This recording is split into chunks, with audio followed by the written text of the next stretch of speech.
Price Lord. ಈ ದಿವಸ ಒಂದು ವಾಕ್ಯ ಭಾಗವನ್ನು ಓದಿಕೊಳ್ಳೋಣ. ಯಾಕೋಬನು ಬರೆದ ಪತ್ರಿಕೆ 1ನೇ ಅಧ್ಯಾಯದ 12ನೇ ವಾಕ್ಯ ಮತ್ತು 13ನೇ ವಾಕ್ಯ. ಕಷ್ಟವನ್ನು ಸಹಿಸಿಕೊಳ್ಳುವನು ಧನ್ಯನು, ಅವನು ಪರಿಶೋಧಿತನಾದ ಮೇಲೆ ಜೀವವೆಂಬ ಜಯಮಾಲೆಯನ್ನು ಹೊಂದುವನು. ಸ್ವಾಮಿಯು ತನ್ನನ್ನು ಪ್ರೀತಿಸುವವರಿಗೆ ಇದನ್ನು ವಾಗ್ದಾನ ಮಾಡಿದ್ದಾನೆ. Praise Lord. ಈ ದಿವಸ ಒಂದು ವಾಕ್ಯ ಭಾಗವನ್ನು ಓದಿಕೊಳ್ಳೋಣ. ಯಾಕೋಬನು ಬರೆದ ಪತ್ರಿಕೆ 1ನೇ ಅಧ್ಯಾಯದ 12ನೇ ವಾಕ್ಯ ಮತ್ತು 13ನೇ ವಾಕ್ಯ. ಕಷ್ಟವನ್ನು ಸಹಿಸಿಕೊಳ್ಳುವನು ಧನ್ಯನು, ಅವನು ಪರಿಶೋಧಿತನಾದ ಮೇಲೆ ಜೀವವೆಂಬ ಜಯಮಾಲೆಯನ್ನು ಹೊಂದುವನು.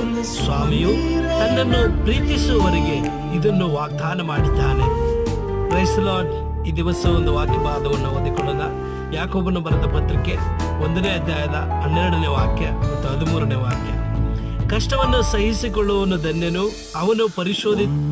Price Lord. ಈ ದಿವಸ